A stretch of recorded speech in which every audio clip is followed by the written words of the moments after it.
Hắn biến mất, trong nháy mắt khiến nhóm dị năng giả tiến hóa của ba đại gia tộc như bừng tỉnh khỏi giấc mộng, lần lượt tỉnh táo lại từ trong sự chấn động sợ hãi. Mọi người cẩn thận. Trong đám người, lão John phản ứng nhanh nhất, lớn tiếng nhắc nhở. Nhưng lời nhắc nhở của hắn ta còn chưa nói xong, Tô Lăng đã biến mất, vượt qua khoảng cách giữa hai bên, xuất hiện ở phía trước Caesar. Cánh tay phải to lớn, thô kệch, với bàn tay mọc móng vuốt thú màu đen, tùy ý từ dưới lên trên, nghiêng một chảo. Binh, lá chắn năng lượng màu đỏ cam trước người Caesar trong nháy mắt vỡ vụn. Cùng lúc đó, bàn tay lớn của Tô Lăng cũng phanh một tiếng, đánh bay Caesar ra ngoài, tiếp đó ầm ầm một tiếng, trực tiếp đâm vào vách tường kim loại của căn cứ, tạo ra một cái hố lớn. Mà giống như đập một con ruồi, đánh bay Caesar, cánh tay trái của Tô Lăng tùy ý đâm về phía trước. Phập, phập, phập. Ba tiếng lợi khí đâm vào thịt liên tiếp vang lên. Ba ngón tay, ngón trỏ, ngón giữa, ngón áp út ở phía trước bàn tay trái của Tô Lăng, giống như mũi thương, trực tiếp đâm xuyên qua cơ thể của ba dị năng giả tiến hóa của ba đại gia tộc không kịp trốn tránh. Một người trong số đó chính là người phụ nữ da đen Laura, người đã thi triển lá chắn tinh thần. Phụt, phụt, phụt. Ba tiếng thổ huyết từ trong miệng ba dị năng giả tiến hóa này thốt ra. Trong đám người, lão John thấy cảnh này, mặt mũi tràn đầy hoảng sợ, hét lớn, tất cả mọi người cùng nhau dùng dị năng tấn công một. Lời của lão John còn chưa nói hết, một tiếng ù ù bỗng nhiên truyền ra. Ngoại trừ Laura bị cánh tay trái của Tô Lăng đâm xuyên, bao gồm cả lão John, Caesar, những dị năng giả tiến hóa còn lại, cùng nhau phù phù một tiếng ngã trên mặt đất. Laura sau khi bị Tô Lăng đâm xuyên cơ thể, dị năng lá chắn tinh thần mà cô ta thi triển liền mất đi hiệu lực. Mà sau khi lá chắn tinh thần mất đi hiệu lực, lực lượng tinh thần mà Tô Lăng không ngừng tỏa ra mỗi giờ mỗi khắc, liền trong nháy mắt thôi miên tất cả những dị năng giả tiến hóa còn lại ngoại trừ Laura, chìm vào giấc ngủ. Laura, người duy nhất không ngủ say, bởi vì cô ta nắm giữ dị năng tinh thần, cho nên đã chặn được sự thôi miên của Tô Lăng. Tuy nhiên, lúc này cô ta đã bị ngón tay trên cánh tay trái của Tô Lăng xuyên thủng cơ thể, bị trọng thương, mặc dù thể chất tiến hóa giả của cô ta khiến cho vết thương trước mắt còn chưa đến mức nguy hiểm đến tính mạng, nhưng muốn phản kháng là không thể. Mà coi như cô ta ở trạng thái hoàn mỹ, kỳ thật cũng không thể thắng được Tô Lăng hiện tại. Các ngươi là ai? Một tiếng hỏi thăm khàn khàn từ trong miệng Tô Lăng phát ra, trên mặt hắn cũng hiện lên vẻ hứng thú nồng hậu. Sau khi phô diễn thực lực, tiếp theo chính là hợp lý hóa logic thông tin bằng việc hỏi thăm. Tuy nhiên, với bộ dáng lúc này, bất kỳ biểu cảm nào rơi vào trong mắt Laura đều dị thường dữ tợn, khủng khiếp. Laura sau khi thổ huyết, cúi đầu nhìn ngón tay đang đâm xuyên cơ thể mình, sau khi nghe thấy câu hỏi, cô ta lại ngẩng đầu nhìn về phía quái vật trước mắt, mặc dù trên mặt hiện đầy vẻ sợ hãi, nhưng cuối cùng cô ta vẫn không nói một lời, không hề nói gì. Quái vật trước mắt cố nhiên đáng sợ, nhưng người thân, người nhà của cô ta đều đang bị gia tộc DuPont giám sát. Tình hình ở đây cũng đang bị gia tộc DuPont giám sát, nếu cô ta dám có bất kỳ hành vi phản bội nào, người nhà lập tức sẽ phải bỏ mạng. Bởi vậy, cô ta không hề nói gì. Cứng miệng à? Vậy thì chết đi. Thấy Laura cứng miệng, Tô Lăng cũng không nương tay, trên mặt dữ tợn, 5 ngón tay của bàn tay phải khép lại, móng vuốt thú màu đen xếp thành dao nhọn, bá một cái, trực tiếp chém ngang qua một cách nhanh chóng. Phập, phập, phập. Nương theo 3 tiếng máu tươi vẩy ra, cơ thể của ba dị năng giả tiến hóa bị ngón tay trên cánh tay trái của Tô Lăng đâm xuyên, trong nháy mắt bị chém thành 2 đoạn. Sau đó, Tô Lăng tùy ý hất cánh tay trái, hất văng thi thể của 3 người, ánh mắt cao hơn 5 mét của hắn vẫn nhìn quanh một vòng, khàn khàn quát, tỉnh lại. Theo tiếng tỉnh lại này của hắn, những dị năng giả tiến hóa xung quanh bị thôi miên, lần lượt lờ đờ tỉnh dậy. Nhưng không đợi những người này hoàn toàn tỉnh táo, lại là một tiếng ù ù truyền đến. Lực lượng tinh thần của Tô Lăng trong nháy mắt phóng xạ, khuếch tán ra. Ánh mắt của nhóm dị năng giả tiến hóa vừa lờ đờ tỉnh dậy, cùng nhau bắt đầu trở nên tan rã. Nói cho ta biết, các ngươi là ai? Âm thanh khàn khàn của Tô Lăng lại vang lên. Lần này, những dị năng giả tiến hóa xung quanh bị thôi miên bắt đầu cùng nhau thành thật trả lời. Mà cùng lúc đó, trong phòng họp, Usros, Brian Kuro, Amanda DuPont, các Morgan, 4 người, nhìn hình ảnh đẫm máu trong giám sát, trên mặt đã là mặt không còn chút máu. Làm sao có thể, Caesar bọn họ vậy mà lại bị đánh bại dễ dàng như vậy, đây rốt cuộc là quái vật gì? Brian Kuro mặt không còn chút máu lẩm bẩm, toàn thân ức chế không nổi bắt đầu run rẩy. Cho dù khi nhìn thấy tiến sĩ này kích phát chuỗi gen, mở ra bộ dáng hoàn toàn hóa thú, từ bề ngoài hắn đã đánh giá cao sức chiến đấu của đối phương. Nhưng cuối cùng, sức chiến đấu mà đối phương thể hiện vẫn vượt xa mong muốn của hắn. Caesar và những dị năng giả tiến hóa khác ở trước mặt đối phương thế mà lại không có sức hoàn thủ. Đây là điều hắn ta hoàn toàn không ngờ tới. Trước đó một giây, trong lòng hắn ta còn đang suy nghĩ muốn bắt giữ tiến sĩ này, nhưng một giây sau, thực lực mà tiến sĩ này thể hiện đã khiến hắn ta bắt đầu lo lắng cho sự an nguy của bản thân. Mà không chỉ có hắn ta, tình hình của 3 người khác cũng không khác Brian là bao. Chỉ thấy Amanda DuPont, người phụ nữ duy nhất trong sân, vừa bưng chén nước trước mặt lên, run rẩy đưa đến bên miệng, vừa run giọng nói, "Nathan, hiện tại chỉ có những tiến hóa giả mà anh mang đến còn sống, mau, Mau bảo bọn họ đến đây bảo vệ chúng ta. Phía Nathan, căn bản không cần Amanda nhắc nhở, đã sớm ấn tai nghe, mặt không chút máu, giọng điệu gấp rút liên lạc với Ian và những người khác đang thẩm vấn. Ian, lập tức đến phòng họp, ngay bây giờ. So với ba người lo lắng cho sự an nguy của bản thân, các Morgan của gia tộc Morgan ngược lại tương đối trấn định hơn một chút. Bởi vì tuổi tác của hắn ta so với Nathan và hai người kia đã rất lớn, sống đủ lâu, lại thêm khi còn trẻ đã từng chứng kiến sự khủng khiếp của Adam thời kỳ đỉnh cao. Cho nên, mặc dù sau khi nhìn thấy bộ dáng dữ tợn, khủng khiếp của Tô Lăng, vẫn có sự sợ hãi bản năng của sinh mệnh, nhưng hắn ta lại có thể tương đối trấn định an ủi ba người còn lại. Chỉ nghe hắn ta nói, mọi người không cần hoảng, tiến sĩ này mặc dù sau khi kích phát giai đoạn thứ hai rất khủng khiếp, nhưng khu 51 rất phức tạp. Hắn ta lại không quen thuộc nơi này, hơn nữa mục tiêu của hắn ta có lẽ là đến tìm kiếm khí quan của Adam và cứu những thành viên đạo tặc kia. Căn bản không biết đến sự tồn tại của chúng ta cẩn thận ẩn nấp một chút, vận may tốt hẳn là có thể tránh được hắn ta. Nghe các Morgan nói, Usros, Brian Kuro, Amanda Dupont ba người đều tỉnh ngộ. Đúng vậy a. Đối phương căn bản không biết bọn họ tồn tại. Người này ban đầu thuê đội đạo tặc, mục đích cũng là vì trộm lấy khí quan gan của Adam. Hiện tại xâm nhập khu 51, có lẽ cũng là bởi vì những tên đạo tặc kia thất bại, lúc này mới không thể không tự mình xông vào khu 51. Chỉ cần bọn họ trốn tránh thật tốt, khu 51 lớn như vậy, tránh được đối phương chạy trốn hẳn là không có vấn đề gì. Nghĩ tới đây, ba người lúc này mới trong lòng yên tâm một chút. Ian, các ngươi tạm thời không cần đến đây. Usros lại đưa tay ấn tai nghe, mở miệng nói. Hắn ta sợ Ian và những người khác tùy tiện hướng về phía phòng họp mà bọn họ đang ở, vạn nhất vừa vặn đụng phải quái vật kia, bại lộ bọn họ sẽ không tốt. Ách, ngài Ross chắc chắn chứ? Trong tai nghe, giọng nói có chút kinh ngạc của Ian vang lên. Usros nghe vậy, lúc này trả lời, đương nhiên chắc chắn, các ngươi không được qua đây, tiếp tục thẩm vấn. Được thôi, khu 51, tầng thẩm vấn dưới lòng đất. Ian, người đang chuẩn bị rời khỏi phòng thẩm vấn, chạy tới phòng họp, hạ tay đang đặt trên tai nghe xuống, nhắm mắt đứng tại chỗ, rơi vào trầm tư. Phía sau là Ban, Lina, Mickey, ba người đi theo hắn ta, nhìn thấy bộ dáng của hắn ta, Lina thăm dò hỏi, Ian, có chuyện gì vậy? Sao ngài Ross lại đột nhiên muốn chúng ta qua phòng họp, rồi lại đột nhiên không cho chúng ta đi? Ba người cũng đeo tai nghe, bởi vậy, mệnh lệnh của Usros bọn họ cũng nghe thấy. Tầng thẩm vấn dưới lòng đất, bởi vì giam giữ những phạm nhân hoặc vật thí nghiệm xâm nhập nơi này, cho nên nằm ở mấy tầng dưới cùng của khu quân sự 51. Mục đích chính là để những phạm nhân hoặc vật thí nghiệm trong này vạn nhất không cẩn thận trốn thoát, muốn chạy đi cũng khó khăn trùng điệp. Bởi vậy, Ian và ba người còn lại kỳ thật còn không biết chuyện gì đang xảy ra. Mà sau khi nghe Lina hỏi, Ian trầm ngâm một lát, đưa tay tháo tai nghe xuống và tiện tay tắt nó đi. Sau đó, Ian quay người lại đối mặt với ba người, giơ tai nghe trong tay lên, ra hiệu cho ba người cũng tháo tai nghe xuống và tắt đi. Đợi ba người đều làm theo, Ian mới nhắm mắt, hướng về phía Mickey, người sống khép kín, nói, Mickey, cậu dùng dị năng của cậu xâm nhập vào hệ thống của căn cứ xem có gì bất thường không. Usros tuyệt đối sẽ không vô duyên vô cớ phát ra mệnh lệnh như vậy, chắc chắn là đã xảy ra chuyện gì. Ách, được, không thành vấn đề. Mickey nghe Ian nói, đầu tiên là sững sờ, nhưng sau đó liền vội vàng đáp, cũng không hề hoài nghi quyết định của Ian. Trong phòng họp, Usros hạ tay đang đặt trên tai nghe xuống, liếc nhìn ba người còn lại một cái, khẽ gật đầu. Ba người từ trong lời nói của Usros cũng hiểu rõ đối phương đã làm gì, cũng lần lượt khẽ gật đầu. Bốn người liền ở trong phòng họp này, tiếp tục xem hình ảnh theo dõi, chờ đợi quái vật bên ngoài kia rời khỏi tầng mà bọn họ đang ở, sau đó thừa cơ chạy trốn. Tuy nhiên, một lúc sau, tỉnh lại, nói cho ta biết, các ngươi là ai? Chúng ta là dị năng giả tiến hóa của gia tộc Kuro. Chúng ta là dị năng giả tiến hóa của gia tộc Dupont. Chúng ta là dị năng giả tiến hóa của gia tộc Morgan. Trong hình ảnh theo dõi, truyền đến âm thanh đối thoại. Nghe được đoạn đối thoại này, bốn người trong phòng họp cùng nhau kinh ngạc tột độ. Mấy tên khốn kiếp này, dám phản bội gia tộc.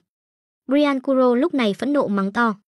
Usros, Amanda Dupont, các Morgan ba người trên mặt cũng là vẻ mặt tức giận. Bọn họ căn bản không ngờ tới, những tên gia hỏa này vậy mà lại phản bội gia tộc bọn họ. Những dị năng giả tiến hóa này đều là do gia tộc bọn họ bồi dưỡng mà ra, trong quá trình bồi dưỡng, bọn họ cũng nắm trong tay thông tin về người nhà của những dị năng giả tiến hóa này, dùng để ước thúc những dị năng giả tiến hóa đã thu được lực lượng này nghe lệnh. Cũng không phải là không có những dị năng giả tiến hóa không màng đến sự an nguy của người nhà, phản kháng gia tộc bọn họ.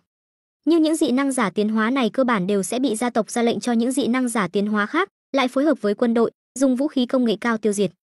Còn lại, đều là những dị năng giả tiến hóa nghe lời. Những dị năng giả tiến hóa nghe lời này, bất kể tình huống như thế nào, cơ bản đều sẽ không phản bội gia tộc. Nếu không một khi bị tra ra, liền sẽ bị gia tộc truy sát, đồng thời, người nhà của bọn họ sẽ phải chịu phạt thay. Nhưng bây giờ, những tên gia hỏa này vậy mà lại cùng nhau phản bội gia tộc. Bốn người thấy thế, lập tức vừa sợ vừa giận. Nhất là Usros, phẫn nộ chất vấn ba người nói, đây chính là những dị năng giả tiến hóa trung thành mà các người bồi dưỡng sao? Bọn họ giận là hành vi phản bội của những người này, mà kinh hãi là nếu những tên gia hỏa này nói ra chuyện bọn họ đang ở đây, vậy thì bọn họ sẽ gặp nguy hiểm. Usros phẫn nộ cũng là vì điểm này. Có thể càng sợ cái gì, càng gặp cái đó. Chỉ thấy trong hình ảnh theo dõi, quái vật cao hơn 5 mét sau khi tiến sĩ biến thân, sau khi hỏi về lai lịch của những dị năng giả tiến hóa kia, vẻ mặt đầy hứng thú bắt đầu hỏi về những chuyện liên quan đến dị năng, liên quan đến tứ đại gia tộc, liên quan đến căn cứ này. Mà những dị năng giả tiến hóa kia cũng biết gì nói nấy, biết gì đều nói hết, thành thật trả lời. Theo những dị năng giả tiến hóa này lần lượt thành thật trả lời, 4 người trong phòng họp cũng nhìn ra mánh khóe.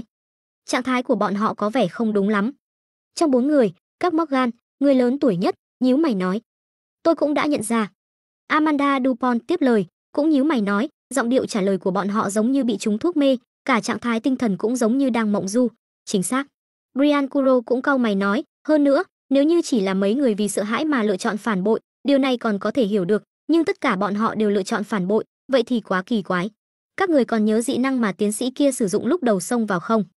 Vừa dứt lời, ba người bỗng nhiên nhìn nhau, cùng kêu lên, dị năng. Dị năng của tiến sĩ này không chỉ là khống chế người ta cưỡng ép chìm vào giấc ngủ, mà còn có thể khống chế tâm trí người khác. Amanda thần sắc kinh hãi nói. Brian vẻ mặt không thể tin nổi mắng, quái vật khủng bố như vậy, lại còn có dị năng biến thái như vậy, ai có thể đối phó được? Chúng ta vẫn nên báo cáo chuyện này cho gia tộc, để gia tộc biết sự tồn tại của quái vật này đi. Hai. Ông già các thở dài một tiếng, nói, chúng ta có lẽ lần này là xong rồi. Một bên Nathan nghe ba người nói, sắc mặt âm trầm, vội vàng đưa tay, lại ấn tai nghe, ra lệnh, Ian, 4 người các ngươi lập tức đến đây, ngay bây giờ. So với 3 người, dị năng giả tiến hóa mà họ mang đến đã toàn quân bị diệt, 4 dị năng giả tiến hóa mà hắn ta mang đến vẫn còn sống. Bởi vậy, hắn ta vẫn không cam lòng chấp nhận cục diện hiện tại, hắn ta muốn để Ian và 3 người còn lại đến vì hắn ta tranh thủ một chút hy vọng sống. Vâng, ngài Ross, chúng tôi sẽ đến ngay. Trong tai nghe, giọng nói của Ian lại truyền đến, miệng đầy đáp ứng. Điều này khiến trong lòng Usros có chút cảm giác an toàn. Nhưng cùng lúc đó, trong hình ảnh theo dõi, Tô Lăng cũng từ trong miệng Caesar, John và những dị năng giả tiến hóa khác hỏi ra được chân tướng của sự việc. Thú vị đấy. Hào hứng tự nói một câu, trong giám sát, Tô Lăng liền lại hỏi những dị năng giả tiến hóa bị thôi miên, đại diện của gia tộc đứng sau các ngươi phụ trách xử lý việc này đang ở đâu? Trong phòng họp, một đám dị năng giả tiến hóa, ánh mắt tan rã trả lời. Nghe được câu trả lời này, Tô Lăng vồ lấy một tên dị năng giả tiến hóa, sau đó nói, ngươi, dẫn đường. Nói xong, hắn lại nhìn xung quanh những dị năng giả tiến hóa khác, khàn khàn quát, ngủ say. Phù phù, phù phù, phù phù. Từng tiếng mềm ngã xuống đất vang lên. Ngoại trừ tên dị năng giả tiến hóa bị Tô Lăng bắt trên tay, những dị năng giả tiến hóa khác lại ngã trên mặt đất, chìm vào giấc ngủ. Sau đó, thân hình to lớn của Tô Lăng siêu một cái, biến mất tại chỗ. Mà Nathan và 3 người còn lại đang theo dõi, thấy cảnh này, cho dù sớm đã biết sẽ là kết quả như vậy, nhưng vẫn không nhịn được sắc mặt đại biến. Nhanh, chúng ta mau rời khỏi đây.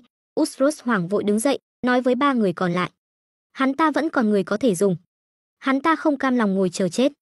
Nhưng 3 người còn lại, nếu tiếp tục ở lại đây, lấy dị năng có thể khống chế tâm trí người khác của quái vật kia, chắc chắn sẽ khống chế tâm trí của 3 người này. Hỏi tung tích của hắn ta, từ đó bại lộ việc hắn ta mới rời đi không lâu, khiến cho đối phương thu hẹp phạm vi truy lùng. Cho nên, hắn ta chỉ có thể kêu 3 người cùng đi. Nhưng Brian Kuro, Amanda Dupont, các Morgan 3 người lại không hề nhúc nhích. Cho dù 3 người cũng đã biến sắc, sợ hãi quái vật kia, nhưng không có dị năng giả tiến hóa có thể dùng. 3 người tự biết coi như đi theo Usros cùng nhau trốn, cuối cùng có lẽ cũng sẽ bị đối phương dùng làm bia đỡ đạn để ngăn chặn bước chân của quái vật kia. Mà coi như có thể chạy trốn, đến lúc đó Usros có dị năng giả tiến hóa ở bên cạnh, mà bọn họ không có, sinh tử cũng là bị đối phương khống chế, bởi vậy, còn không bằng ở lại. Chỉ nghe các Morgan thở dài nói, Nathan, không trốn thoát được, với tốc độ của quái vật kia, chúng ta không trốn thoát được. Amanda Dupont đẩy gọng kính, không nói gì, nhưng thân hình không nhúc nhích cũng đã biểu lộ thái độ. Mà Brian Kuro thì cười lạnh một tiếng, nói, Nathan, cơ hội tốt như vậy để kéo anh xuống làm đệm lưng, tôi làm sao có thể bỏ qua. Ngươi, nghe 3 người nói, nhất là lời nói của Brian, Nathan không khỏi tức giận trừng mắt đối phương. Đúng lúc này, đông, đông, đông, từng tiếng đông vang lên, giàu tiết tấu chuyển đến. Từ mờ ảo, đến dần dần rõ ràng, chỉ mất khoảng 10 giây. Mà trong hình ảnh theo dõi, quái vật cao hơn 5 mét, một tay nắm lấy một tên dị năng giả tiến hóa, cong hai chân không ngừng phi nước đại trong căn cứ, mỗi bước chân liền dẫm lên mặt đất kim loại hoặc vách tường của căn cứ, tạo ra một cái hố lớn. Tiếng đông vang lên chính là do những cái hố lớn này hình thành. Nghe từng tiếng đông vang lên, dần dần đến gần, đồng thời càng ngày càng vang dội. Nhìn tốc độ chạy của quái vật kia trong hình ảnh theo dõi, sắc mặt Nathan càng thêm trắng bệch. Với tốc độ và lực lượng như vậy, hắn ta thật sự có thể trốn thoát sao? Còn nữa, Ian và mấy người kia sao còn chưa đến? Nathan không nhịn được nhấc tay ấn tai nghe, thúc giục nói, các ngươi sao còn chưa đến? Tuy nhiên, trong tai nghe lại không có bất kỳ phản hồi nào. Để Mickey xâm nhập vào căn cứ, Ian và những người khác đã sớm biết chuyện gì xảy ra, sau đó sửa đổi hình ảnh theo dõi. Để thiết bị trên tay Nathan không nhìn thấy bọn họ, khi Tô Lăng biến thành quái vật hướng về phía phòng họp, đã lựa thời cơ rời khỏi căn cứ. Đương nhiên, những điều này Ustros không hề hay biết. Cho đến khi hắn ta thúc giục, trong tai nghe không có trả lời, hắn ta mới ý thức được điều không ổn. Nhưng lúc này, tiếng đông vang lên to lớn, giàu tiết tấu đã đến gần phòng họp. Khi từ trên màn hình theo dõi, nhìn thấy bóng dáng to lớn của quái vật kia xuất hiện ở cuối hành lang phòng họp, sắc mặt Ustros cuối cùng triệt để tuyệt vọng. Một lúc sau, bành, một tiếng vang lớn bỗng nhiên truyền đến. Cánh cửa thép của phòng họp ầm vang bị đập bay từ bên ngoài, đập vào hai bên trong phòng họp. Một thân hình cao hơn 5 mét, toàn thân vảy xanh, dáng vẻ dữ tợn, khủng khiếp, giống như quái vật hình người, xông vào phòng họp, lộ rõ trong tầm mắt của Ustros và ba người còn lại. Mặc dù đã nhìn thấy Tô Lăng biến thành quái vật trong hình ảnh theo dõi, nhưng khi chính mắt đối mặt, Ustros và ba người còn lại vẫn không thể ức chế được nỗi sợ hãi sâu sắc dâng lên trong lòng. Nhìn TV và vật thật, hiệu quả căn bản là khác biệt một trời một vực. Cao hơn 5 mét, chỉ có hình người, nhưng dáng vẻ lại hoàn toàn không có một chút dáng vẻ của con người. Tô Lăng, chỉ riêng vẻ bề ngoài đã khơi dậy hiệu ứng thung lũng kinh dị trong lòng bốn người. Càng đừng nói, bọn họ còn đang theo dõi, chứng kiến qua cảnh Tô Lăng bẻ gãy nghiền nát, đánh bại Caesar và những dị năng giả tiến hóa khác, thậm chí tùy ý hành hạ đến chết một cách đẫm máu. Chỉ là những người bình thường, bọn họ, sau khi Tô Lăng xông vào phòng họp, cả người liền cứng đờ tại chỗ, không dám nhúc nhích. Các ngươi chính là đại diện phụ trách xử lý sự kiện lần này của 4 gia tộc Ross, Kuro, DuPont, Morgan sao? Khi Ustros và ba người còn lại bởi vì sợ hãi, kiêng kỵ mà không dám nhúc nhích, đôi mắt đen với con ngươi vàng của Tô Lăng lại không kiêng nể gì cả, cộng thêm vẻ hứng thú nồng hậu, đánh giá bốn người. Đương nhiên, kỳ thật hắn đã sớm thông qua năng lực bản thân toàn tri xem xét thông tin về cuộc đời của bốn người. Tuy nhiên, trong hiện thực, hắn và bốn người này lại là lần đầu tiên gặp mặt, tự nhiên phải biểu hiện ra bộ dáng nên có. Tuy nhiên, đối mặt với câu hỏi của Tô Lăng, giờ phút này Ustros và ba người còn lại đang vô cùng căng thẳng, căn bản không biết trả lời như thế nào. Tô Lăng thấy thế, cũng không nói nhảm. Lực lượng tinh thần trong nháy mắt khuếch tán, trong nháy mắt bao trùm bốn người. Bốn người vốn đang vô cùng căng thẳng, trong nháy mắt toàn thân thả lỏng, ánh mắt bắt đầu dần dần trở nên tan rã. Chỉ là những người bình thường, bốn người trong nháy mắt đã bị Tô Lăng thôi miên. Các ngươi chính là đại diện phụ trách xử lý sự kiện lần này của 4 gia tộc Ross, Kuro, DuPont, Morgan sao? Cùng một câu hỏi, Tô Lăng lại hỏi lại một lần. Lần này, Ustros và ba người còn lại đều thành thật thật cùng nhau trả lời, đúng vậy. Tô Lăng thấy thế, vẻ mặt hờ hững, lại mở miệng hỏi, nói cho ta biết, bộ não của Adam rốt cuộc là chuyện gì? Hắn từ trong miệng một đám dị năng giả tiến hóa kia, biết được chuyện thả chạy bộ não của Adam ở đây, cũng biết chuyện những khối bướu thịt kia chính là một phần cơ thể của Adam. Tuy nhiên, những dị năng giả tiến hóa này cũng chỉ biết có vậy. Trước đó, những dị năng giả tiến hóa này không hề hay biết về chuyện bộ não của Adam. Nếu không phải lần này trở thành cận vệ của đại diện tứ đại môn phiệt, bọn họ căn bản không có cơ hội tiếp xúc đến việc này. Nhưng dù vậy, bọn họ cũng chỉ biết mơ hồ đại khái, cụ thể rất nhiều chi tiết cũng không biết. Tô Lăng từ bọn họ trong miệng hỏi ra được thông tin, còn chưa đủ để đem hắn dùng năng lực bản thân toàn tri biết được tất cả tin tức hợp lý hóa. Cho nên, hắn nhất định phải từ trong miệng Ustros và ba người kia biết được càng nhiều tin tức mới được. Bộ não của Adam là... Dưới sự thôi miên của Tô Lăng, Ustros và ba người kia cũng biết gì nói nấy, bắt đầu giảng thuật về bộ não của Adam là cái gì. Sau đó, dưới sự truy vấn nhiều lần của Tô Lăng, bốn người cũng đứt quãng tiết lộ ra tất cả những thông tin liên quan đến vị tiến hóa giả thứ nhất Adam mà bọn họ biết. Tô Lăng cứ như vậy lẳng lặng lắng nghe, trong lúc đó cũng hỏi thăm không ít những thông tin khác, dùng để bù đắp độ hoàn hảo cho thông tin của hắn. Cuối cùng, sau khi hao phí hơn 1 giờ, hắn rốt cục bù đắp được những thông tin mình biết được từ những người khác, để cho những thông tin liên quan đến Adam mà hắn biết được bằng năng lực bản thân toàn tri hoàn toàn hợp lý hóa. Thì ra là thế, tiến hóa giả thứ nhất trên thế giới Adam, Ross, Kuro, DuPont, Morgan, tứ đại gia tộc giam giữ phong ấn các bộ phận cơ thể của hắn. Tô Lăng trong miệng có chút hứng thú lẩm bẩm mấy câu này, sau đó nhắm mắt lại, bộ dáng suy tư một lát, hắn mới nhìn về phía Ustros và ba người kia. Lực lượng tinh thần thu hồi. Ustros và ba người kia đang bị thôi miên trong nháy mắt tỉnh táo lại. Adam thoát khốn, xem ra đối với tứ đại gia tộc các người mà nói là một phiền toái không nhỏ à. Sau khi giải trừ thôi miên cho bốn người, Tô Lăng cười một tiếng, mở miệng nói. Vừa nói, thân hình hắn cũng bắt đầu co nhỏ lại với tốc độ mắt thường có thể thấy, từ hơn 5 mét biến thành hơn 2 mét, hắn giải trừ trạng thái thiên địa hợp nhất. Khi hắn ở trạng thái kích phát giai đoạn thứ 2 gen biến, ba loại thuộc tính cơ thể, sức mạnh, nhanh nhẹn, thể lực trung bình đạt đến khoảng 53 điểm. Sau đó, dưới trạng thái thiên địa hợp nhất, thuộc tính sức mạnh của hắn tăng phúc 1.5 lần, đạt đến 79 điểm kinh người. Đây là hình thái mạnh nhất trước mắt của hắn.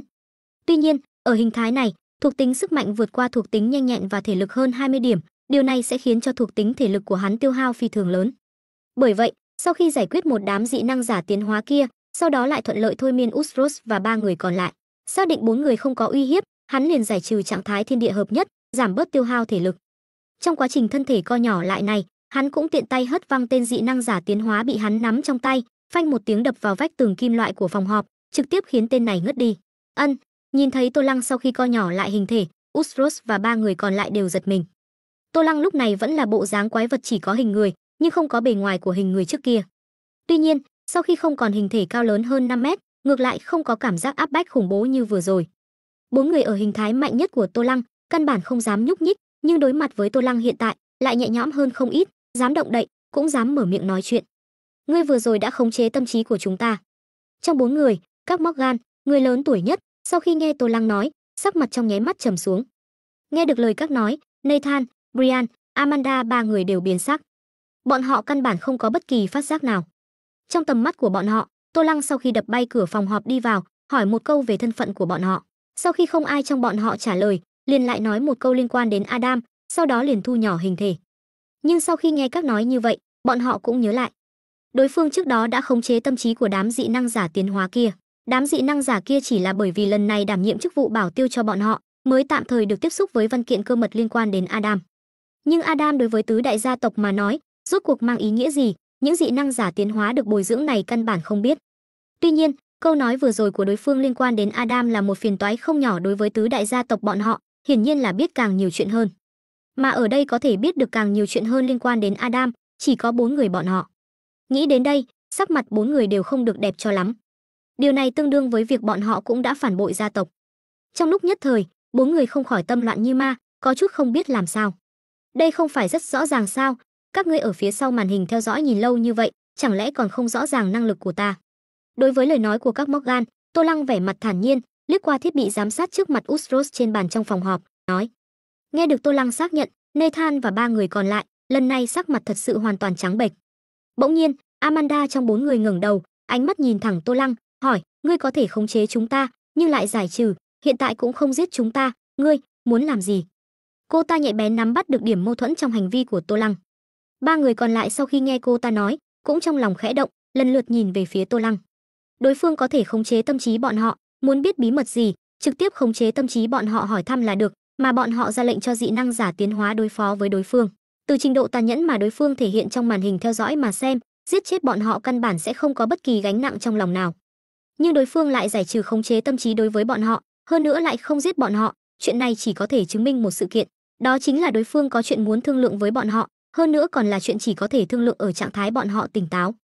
Về phần chuyện này là gì, trong lòng 4 người trong nháy mắt nghĩ đến là gia tộc phía sau bọn họ.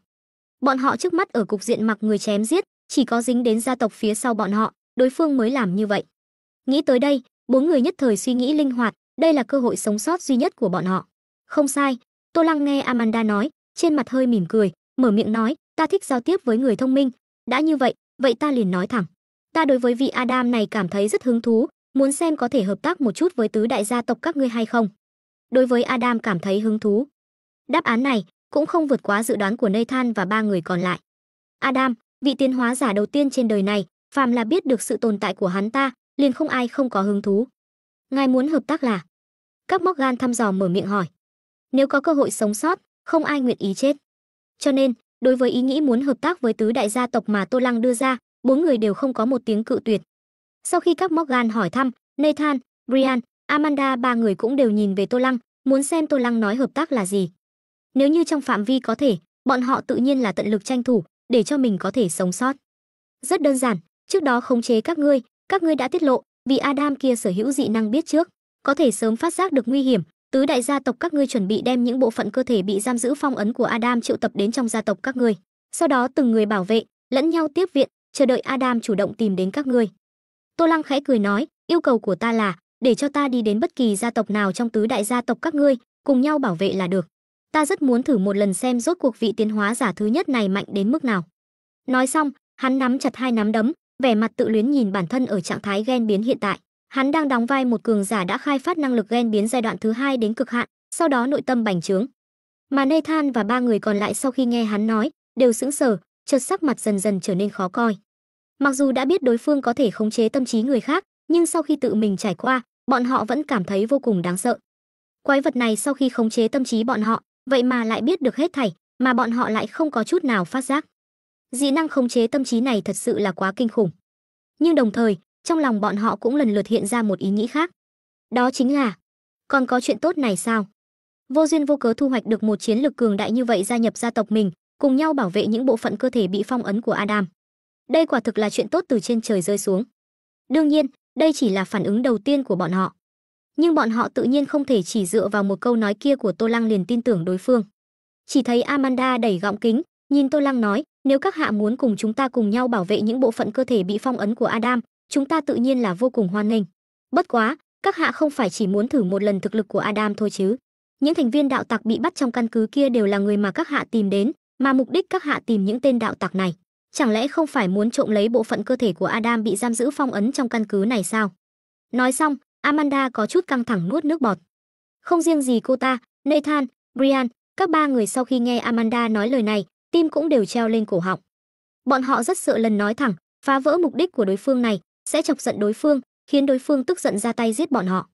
Nhưng lời này lại không thể không nói, nếu không đối phương một khi có dị tâm, thừa cơ ra tay trong lúc bảo vệ những bộ phận cơ thể kia của Adam, vậy thì bọn họ sẽ phạm tội lớn. Đến lúc đó, không chỉ có bọn họ không may, mà còn có cả những người thân trực hệ của bọn họ. Cho nên, cảnh cáo vẫn là nên nói trước thì tốt hơn. Như vậy, cho dù chọc giận đối phương, chết cũng sẽ chỉ là bọn họ, mà sẽ không liên lụy đến người thân trực hệ của bọn họ. Ta trước đó đúng là muốn trộm lấy cơ thể của Adam. Tô Lăng sau khi nghe Amanda nói, cũng không có bất kỳ tức giận nào, mà là hào phóng thừa nhận nói, bất quá, trước đó ta cũng không biết gì về vị tiến hóa giả thứ nhất Adam, cũng không biết trong căn cứ quân sự này giam giữ phong ấn bộ phận cơ thể của hắn ta, chỉ là ngẫu nhiên phát hiện cơ thể đối phương có hoạt tính kinh người, lúc này mới nảy sinh ý nghĩ trộm lấy. Tô Lăng trực tiếp nói thẳng quá trình phát hiện bướu thịt.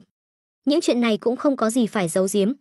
Từ khi cái tên tiến sĩ của hắn bị bại lộ, coi như là trực tiếp bại lộ trong tầm mắt của tứ đại môn phiệt.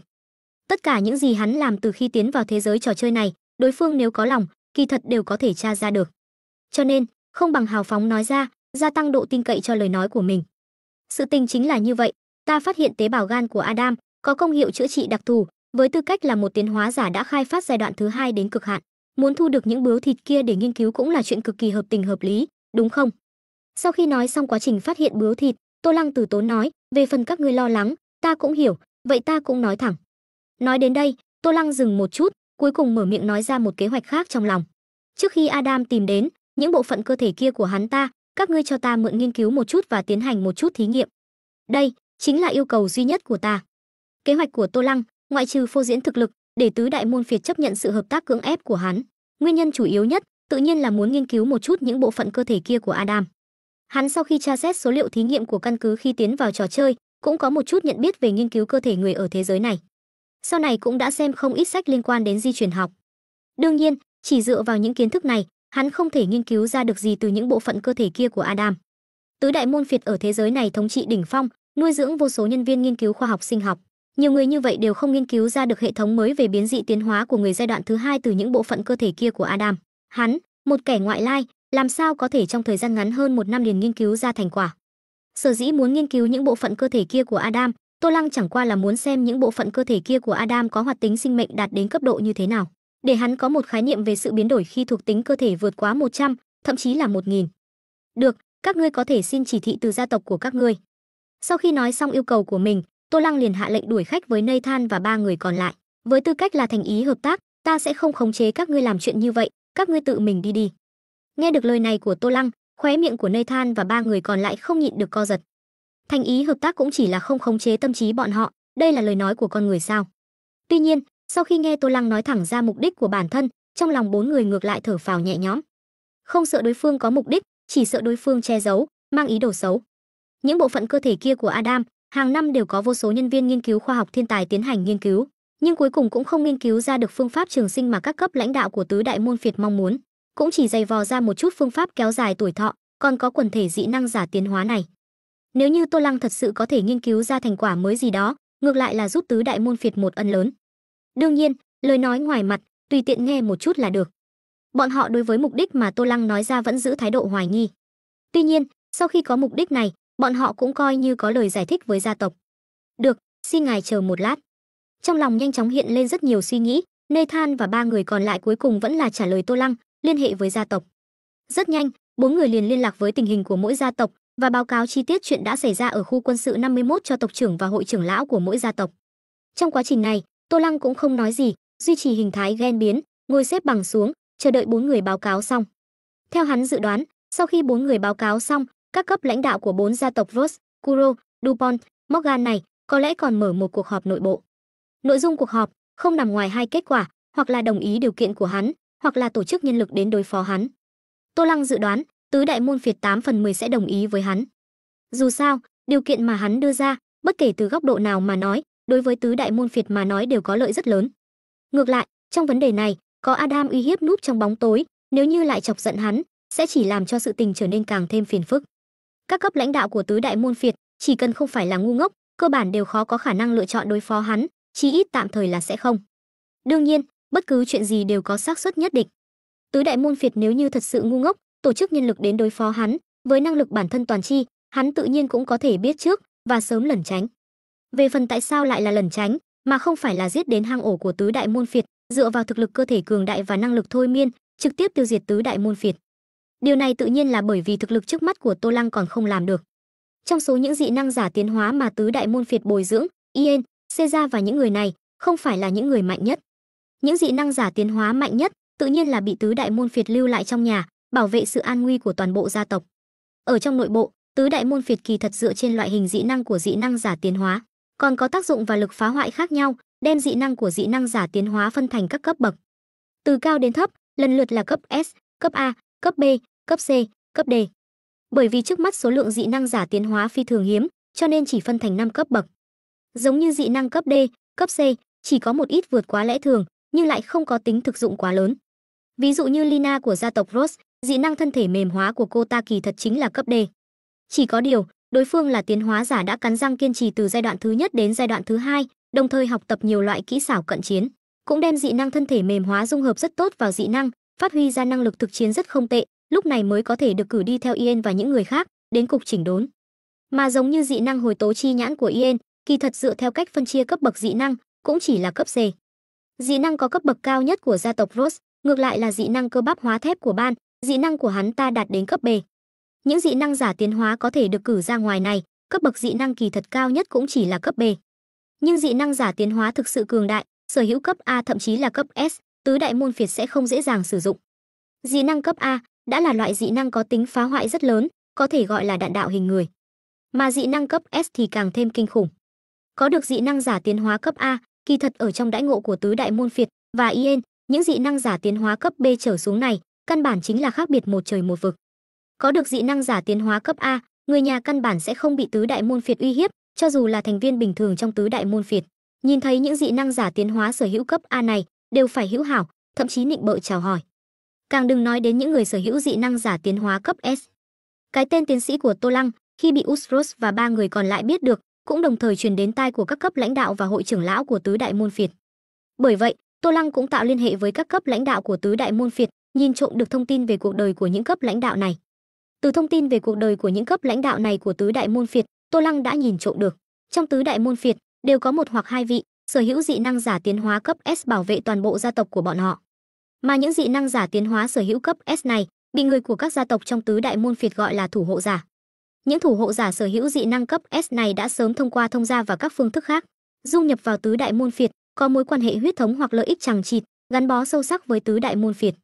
Hoặc là nói, thủ hộ giả của tứ đại môn phiệt kỳ thật chính là một trong những cấp lãnh đạo của gia tộc tứ đại môn phiệt, là gốc rễ tồn tại, lập nghiệp của gia tộc. Những thủ hộ giả sở hữu dị năng cấp S này, mỗi một vị đều có dị năng phi thường cường đại. Giống như gia tộc Ross có một vị thủ hộ giả cấp S. Dị năng cấp S của vị thủ hộ giả này là khống điện, nhìn có vẻ cực kỳ phổ thông, nhưng lại không hề đơn giản.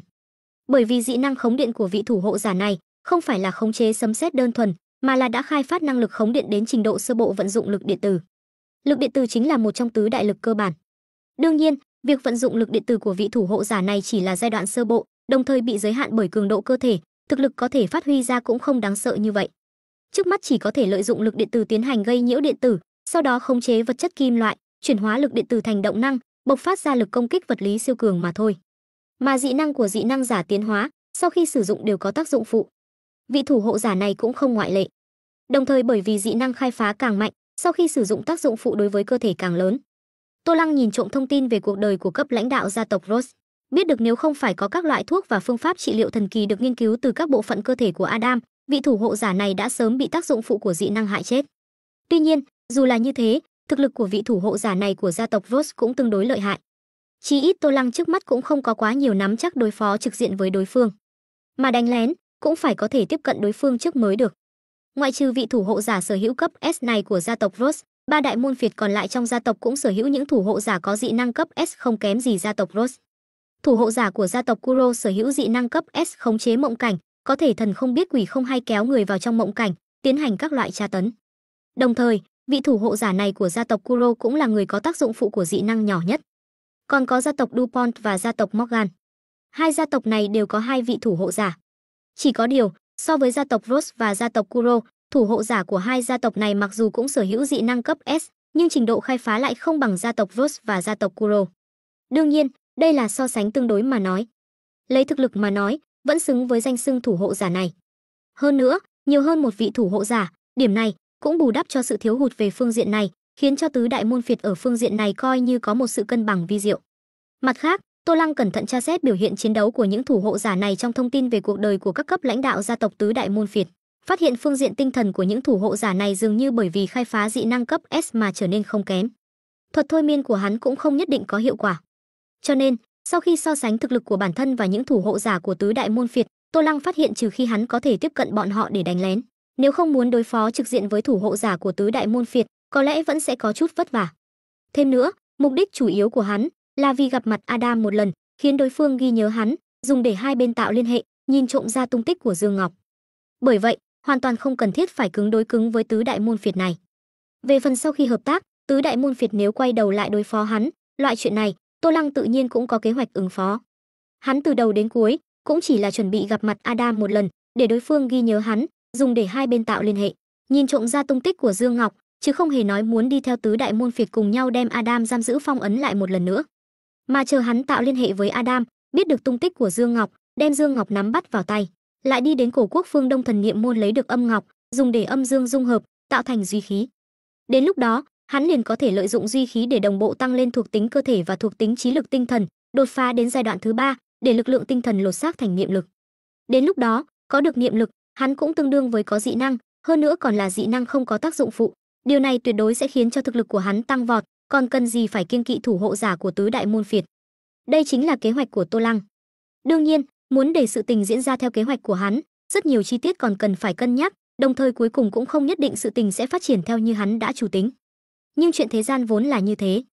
Có thể làm, cũng chỉ là căn cứ vào tình hình, sớm chủ tính một chút mà thôi. Tô Lăng liền cứ như vậy vừa cân nhắc chi tiết, vừa chờ đợi Ustros và ba người còn lại. Quả nhiên, giống như hắn đã dự đoán, sau khi Ustros và ba người còn lại báo cáo xong, các cấp lãnh đạo của tứ đại môn phiệt bên kia cũng không lập tức trả lời, mà là cắt đứt liên lạc, mở một cuộc họp trưởng lão gia tộc.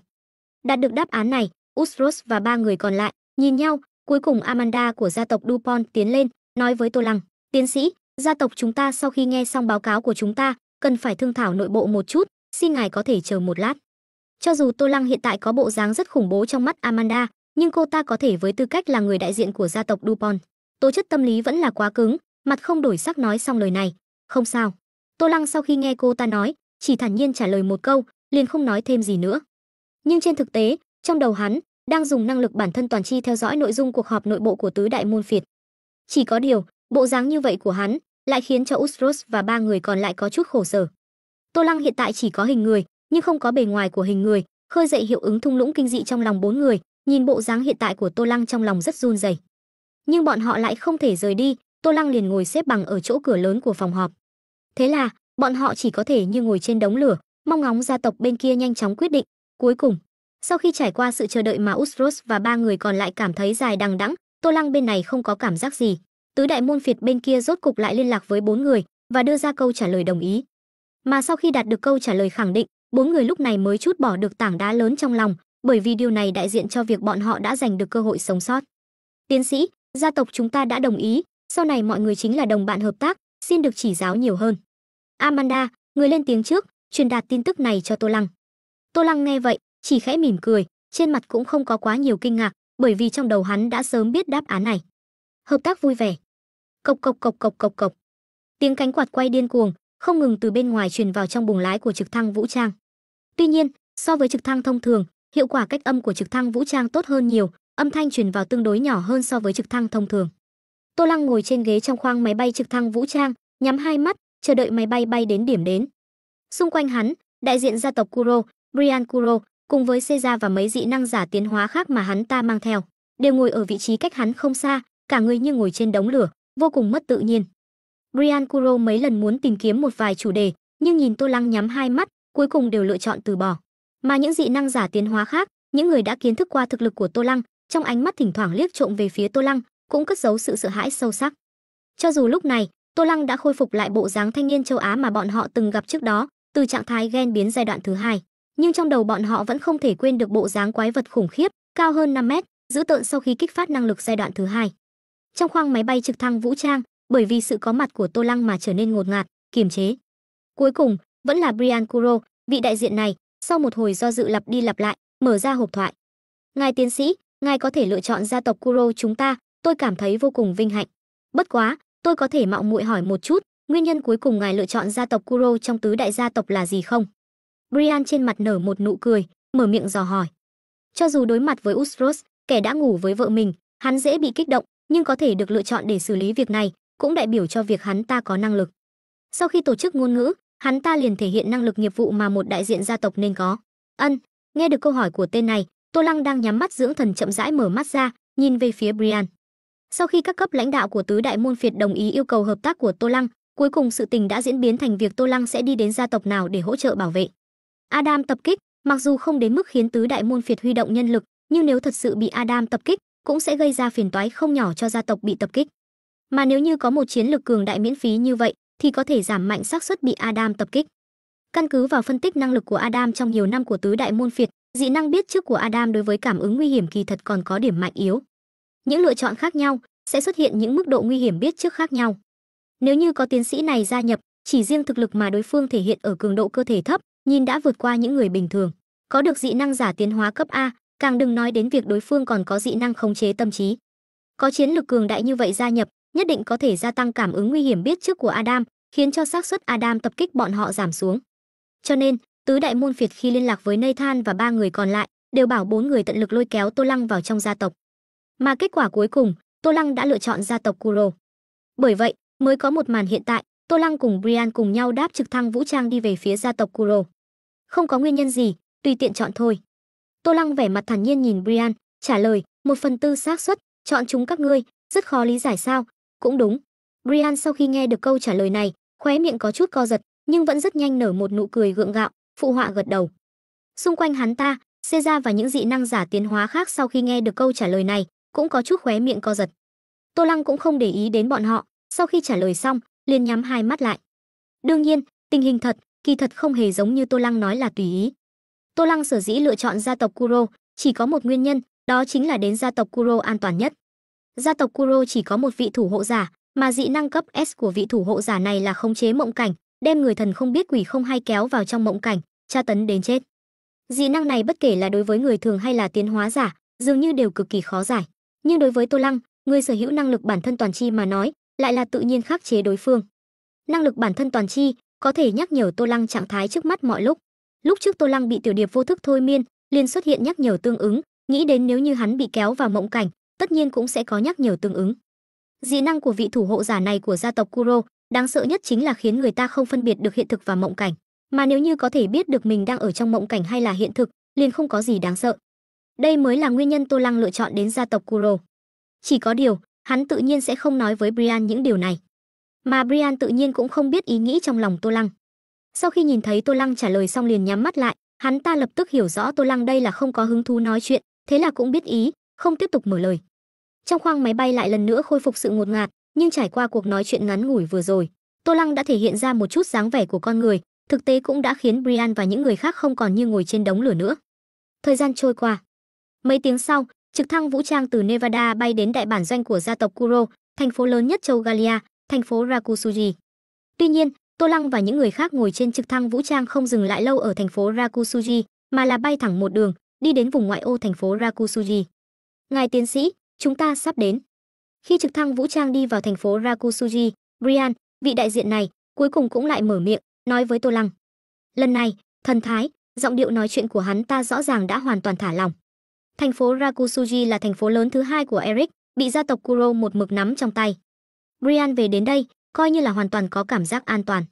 Mà Tô Lăng sau khi nghe được lời này của Brian, lại mở hai mắt ra, chuẩn bị trả lời đối phương một tiếng, nhưng vào lúc này, ký chủ bị Shinkusak kéo vào trong mộng cảnh. Trong đầu, đột nhiên nổi lên một dòng tin tức, ân. Nhìn thấy dòng tin tức này, Tô Lăng trong lòng lập tức khẽ động. Hắn căn bản không phát hiện ra bất cứ dị thường nào, vậy mà lại bị kéo vào trong mộng cảnh, nếu không phải có năng lực bản thân toàn chi, hắn thật sự rất khó phân biệt được mộng cảnh và hiện thực. Tuy nhiên, đối phương ở chỗ này kéo hắn vào mộng cảnh là muốn làm gì? Tô Lăng vừa tự hỏi vấn đề này, vừa không chút biến sắc, làm bộ không phát hiện ra việc bị kéo vào mộng cảnh, tiếp tục hành vi đáp lại Brian như dự định trước đó. Tốt, ta đã biết. Vừa trả lời, Tô Lăng cũng đứng dậy. Mà rất nhanh, trực thăng vũ trang cũng đáp xuống một bãi cỏ của một trang viên rộng lớn ở vùng ngoại ô thành phố Rakusuji. Khi trực thăng vũ trang hạ xuống mặt cỏ, cánh quạt quay điên cuồng cũng bắt đầu chậm lại tốc độ.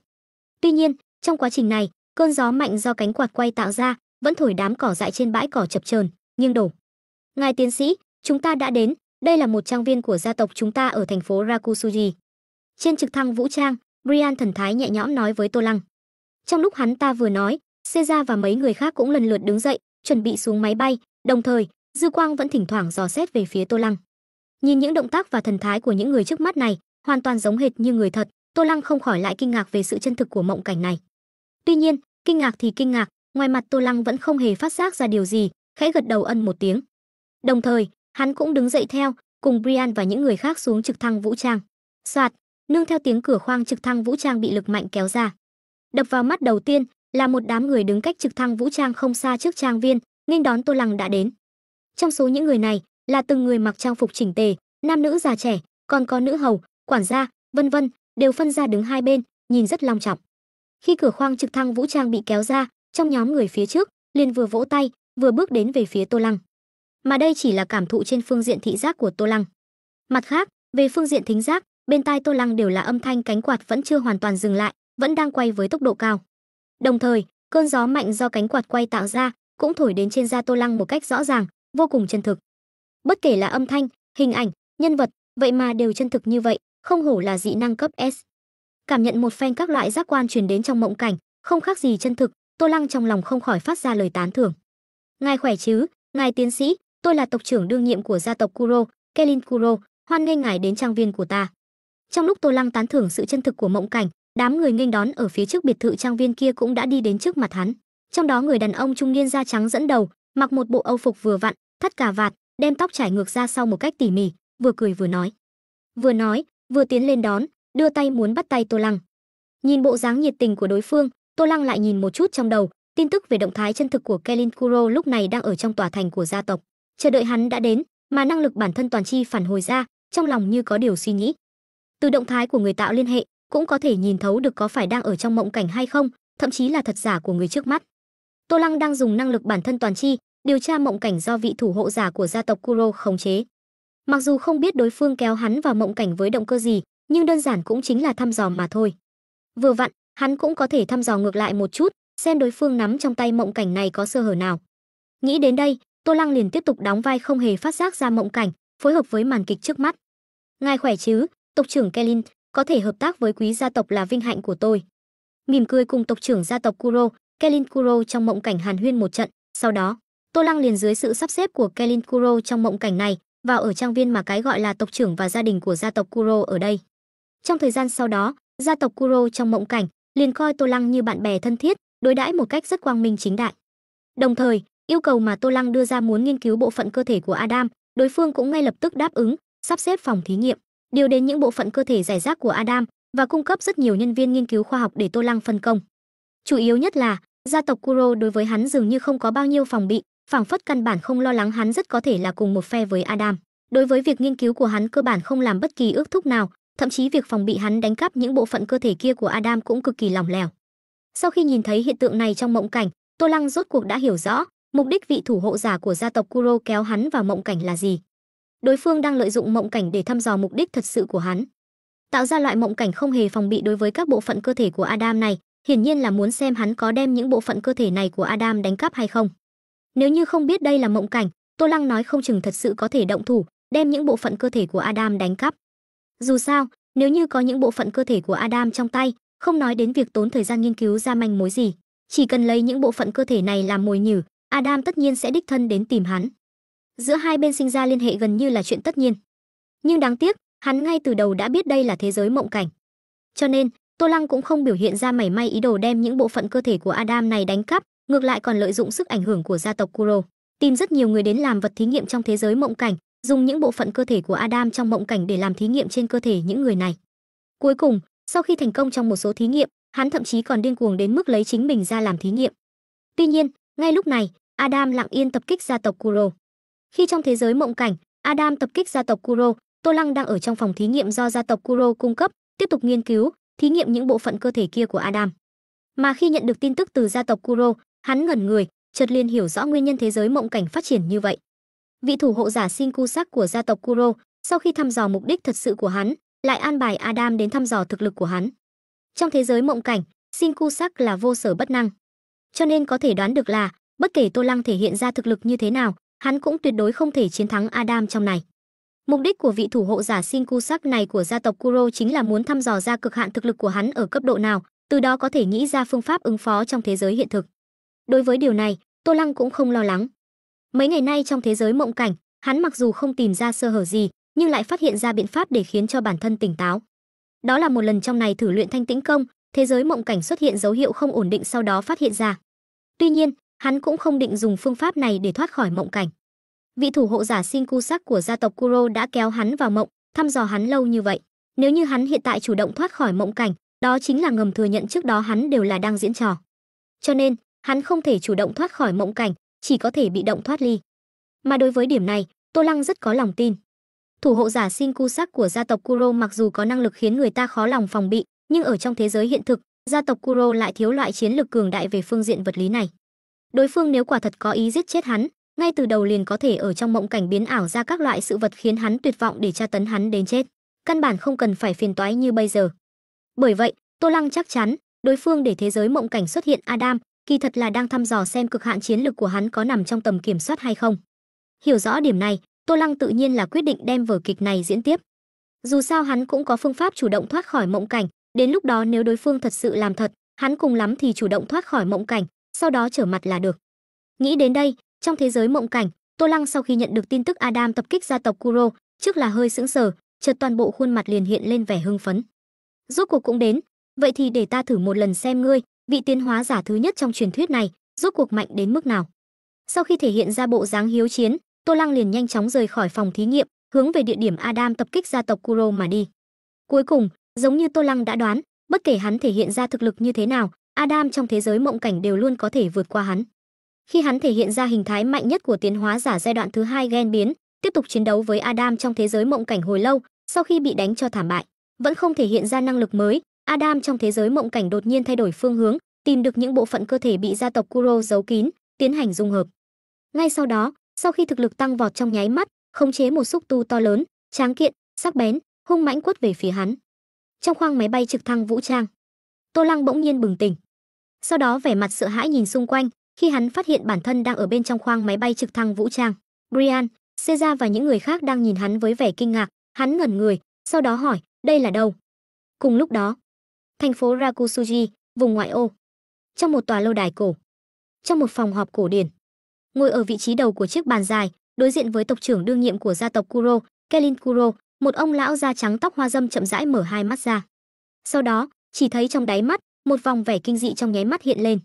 Ông lão không nhịn được vẻ mặt kinh ngạc lẩm bẩm, trên thế giới này, ngoại trừ Adam, lại còn có chiến lực nhục thân cường đại như thế. Người này không ai khác, chính là thủ hộ giả của gia tộc Kuro, Shinkusak. Ngài trưởng lão Shin, tiến sĩ này thế nào, đã thăm dò ra mục đích thật sự của hắn chưa? Trong phòng họp, tộc trưởng đương nhiệm của gia tộc Kuro, Kelin Kuro, sau khi nhìn thấy Shinkusak đối diện mở hai mắt ra, mở miệng dò hỏi. Để Shinkusak đem vị tiến sĩ kia kéo vào mộng cảnh, thăm dò mục đích thật sự và chiến lực của đối phương. Là kết quả sau khi hội trưởng lão của gia tộc Kuro biết được đối phương đã lựa chọn gia tộc Kuro, cùng nhau thương nghị. Lúc này, trong phòng họp đã có hơn phân nửa số trưởng lão của hội trưởng lão gia tộc Kuro đến. Mà cho dù những trưởng lão không tiện đến do đang nắm giữ một số sản nghiệp của gia tộc Kuro, cũng tham gia cuộc họp lần này bằng hình thức video. Sau khi Kelin Kuro mở miệng hỏi thăm, tất cả các trưởng lão của gia tộc Kuro trong phòng họp đều nhìn về phía Shinkusak. Thực lực của vị tiến sĩ này rất mạnh. Sau khi nghe thấy câu hỏi, Shinkusak lúc này vẻ mặt trịnh trọng, đầu tiên là nói một câu như vậy, cường độ cơ thể của hắn gần như là tiến hóa giả mạnh nhất mà ta từng thấy, ngoại trừ Adam. Thực lực mà Tô Lăng thể hiện ra trong mộng cảnh, đến bây giờ trong đầu hắn vẫn không thể xua tan. Nghe được đánh giá này của Shinkusak, những trưởng lão của gia tộc Kuro ở đây, còn có tộc trưởng Kelin, lập tức vẻ mặt trịnh trọng. So với những dị năng giả tiến hóa sở hữu cấp A cường hóa cơ thể của gia tộc thì mạnh hơn bao nhiêu? Có trưởng lão lên tiếng dò hỏi. Shinkusak lúc này giọng điệu chắc chắn trả lời, mạnh hơn nhiều. Những dị năng giả tiến hóa sở hữu cấp A cường hóa cơ thể của gia tộc, ở trước mặt hắn cơ bản không có sức hoàn thủ. Nghe được đáp án này, những trưởng lão của gia tộc Kuro ở đây không khỏi hít vào một ngụm khí lạnh.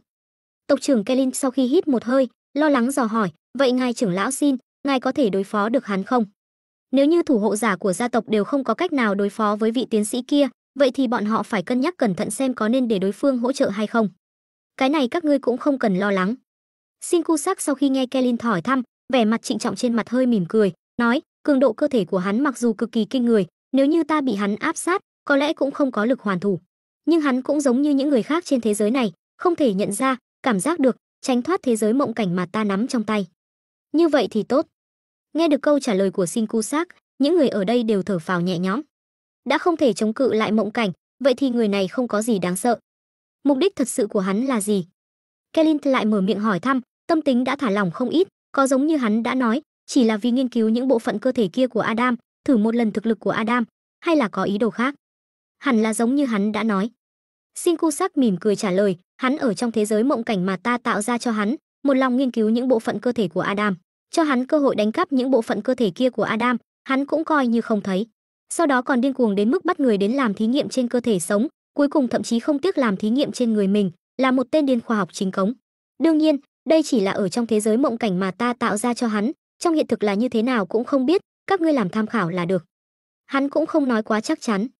Tuy nhiên, kết hợp với việc hắn đã nói trước đó, Tô Lăng không thể chống cự lại mộng cảnh, lời nói này hiển nhiên chỉ là khiêm tốn về dị năng của bản thân. Mà Kelin, vị tộc trưởng này của gia tộc Kuro, cũng hiểu rõ, vẻ mặt như có điều suy nghĩ nói, xem ra vị tiến sĩ này đúng là một kẻ cuồng, một lòng chỉ muốn đi được càng xa trên con đường tiến hóa giả. Sau khi biết rõ mục đích của đối phương, hắn cũng có phương án tương ứng để ứng phó với vị tiến sĩ này. Sau đó, Kelin liền đứng dậy, nói, đi thôi, chúng ta đi nghênh đón vị tiến sĩ cuồng nhân này. Đây là đâu? Ách, đây là khoang máy bay ha, làm sao vậy, tiến sĩ? Trong khoang máy bay trực thăng vũ trang. Khi Tô Lăng hỏi đây là đâu, Brian có chút kinh ngạc, chợt trả lời. Tô Lăng nghe vậy, trên mặt sững sờ, chợt nhíu mày lại hỏi, hôm nay là ngày mấy? Nghe được vấn đề này của Tô Lăng, không chỉ có Brian, ngay cả Caesar và những dị năng giả tiến hóa khác ở một bên đều ngây ngẩn cả người. Bỗng nhiên, trong lòng Brian khẽ động, là nhân vật cấp cao của gia tộc Kuro, hắn tự nhiên biết dị năng của thủ hộ giả gia tộc là gì. Nhìn bộ dáng của Tô Lăng, hắn nghĩ đến một khả năng. Tuy nhiên, hắn trên mặt lại không chút biến sắc trả lời vấn đề của Tô Lăng về ngày tháng, và lại hỏi với giọng điệu nghi hoặc, tiến sĩ, có chuyện gì sao?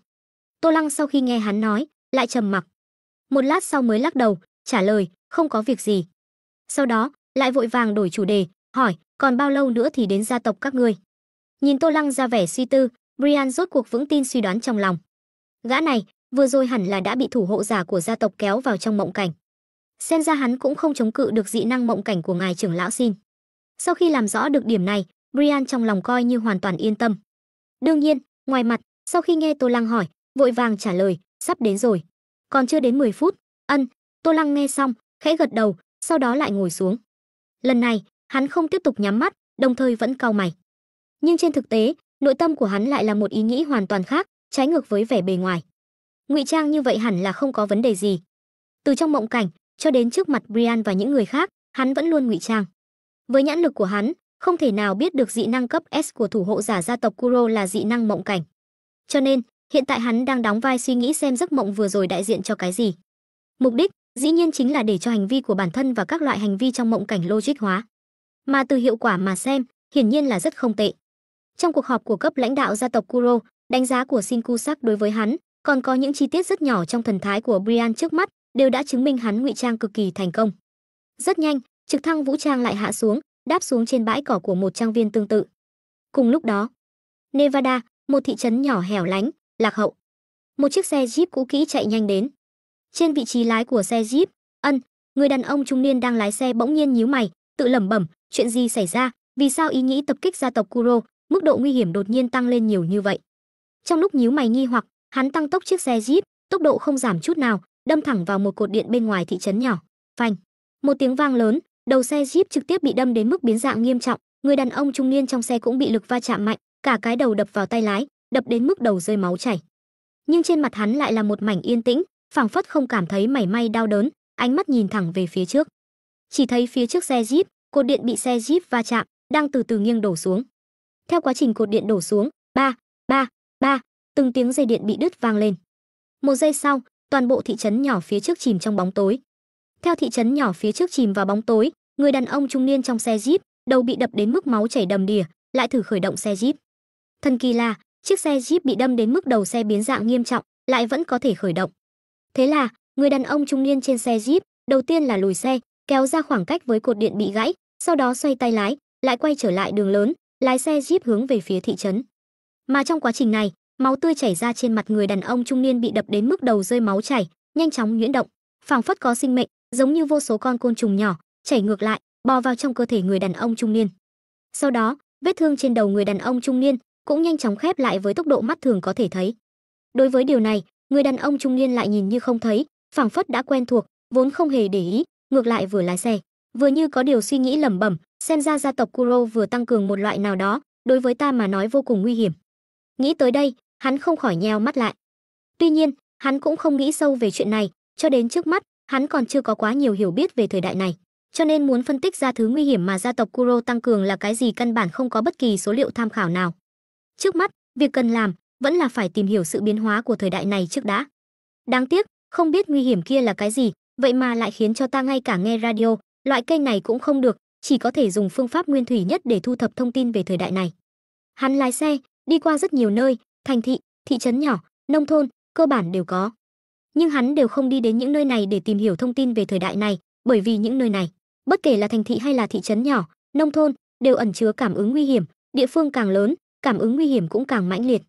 Cuối cùng, hắn lái xe một đường đến đây, một thị trấn nhỏ hẻo lánh, lạc hậu ở Nevada mà nghe cũng chưa từng nghe qua. Đường xá còn không phải là đường nhựa, vẫn là đường đất vàng, lúc này mới không có cảm ứng nguy hiểm mãnh liệt như vậy. Nhưng dù cho như thế, trong thị trấn nhỏ như vậy kỳ thật vẫn có cảm ứng nguy hiểm mờ nhạt, cho đến khi hắn đâm gãy cột điện bên ngoài thị trấn nhỏ, lúc này mới hoàn toàn không có cảm ứng nguy hiểm. Mà điểm này cũng khiến cho hắn nghiệm chứng được một phỏng đoán trong lòng. Cảm giác nguy hiểm không rõ, khiến hắn không thể nghe radio, không chỉ là phát thanh vô tuyến, mà rất có khả năng là bao gồm tất cả các thiết bị máy móc lấy lực điện tử để truyền bá thông tin. Hiện tại, thị trấn nhỏ hẻo lánh, lạc hậu này không có điện, liền triệt để không có loại nguy hiểm không rõ này. Thế nhưng, rốt cuộc là thứ gì, lại có thể rộng lớn như vậy, lại có hiệu quả kinh người như vậy? Adam tạm thời không có đáp án, lắc đầu, gạt bỏ những suy nghĩ này, tập trung sự chú ý vào sự việc trước mắt. Rất nhanh, xe Jeep lái vào trong thị trấn. Lúc này, trong thị trấn, từng nhà từng hộ, có nam chủ nhân trong nhà đang kiểm tra công tắc nguồn điện ngoài phòng, mà không có nam chủ nhân thì bất lực đứng ở ngoài phòng, dùng di động gọi điện thoại, dường như đang tìm kiếm sự giúp đỡ. Những người này, cơ bản đều là những người trung niên, cao tuổi, ở độ tuổi 50, 60 trở lên. Trên thị trấn nhỏ gần như rất khó nhìn thấy người trẻ tuổi, thậm chí người trung niên cũng rất ít. Khi Adam lái xe Jeep đi vào, những người dân ở hai bên đường nhìn thấy người đàn ông trung niên bị Adam ký sinh ngồi trong xe, lập tức lần lượt mở miệng xin giúp đỡ. "Này, cậu thanh niên, có thể giúp tôi xem công tắc nguồn điện nhà tôi bị làm sao không? Này, cậu thanh niên, có thể chở tôi một đoạn đường không? Ngay phía trước một chút. Này, cậu thanh niên." Đối diện với những lời cầu cứu này, Adam trên xe vẻ mặt thờ ơ, đột nhiên, một tiếng ù ù, lực lượng tinh thần trong nháy mắt lấy chiếc xe Jeep làm trung tâm, bắt đầu phóng xạ ra bốn phía. Trong khoảnh khắc, từng nhà từng hộ hai bên đường, toàn bộ ánh mắt ngơ ngác, sau đó dần dần tan rã, thôi miên.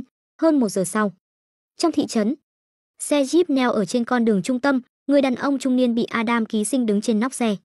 Mà xung quanh hắn, tất cả mọi người trong toàn bộ thị trấn, tổng cộng hơn 200 người, cùng nhau vây quanh hắn và chiếc xe Jeep với ánh mắt tan rã. Trong số những người này, đại đa số đều là những người trung niên, cao tuổi trên 50, 60 tuổi, nam tử trắng niên khoảng 40 tuổi vô cùng ít ỏi, mà người trẻ tuổi càng chỉ có lác đác mấy người. Tuy nhiên, đối với những điều này, Adam ký sinh người đàn ông trung niên tự nhiên là không thèm để ý.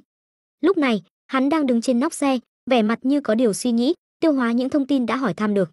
Sau khi đâm gãy cột điện của thị trấn nhỏ này, khiến cho thị trấn nhỏ này mất điện, hắn sau khi vào thị trấn liền thôi miên tất cả mọi người trước tiên, lấy phương thức hỏi thăm nguyên thủy nhất, thu thập thông tin về các phương diện của thời đại này từ trong miệng những người này.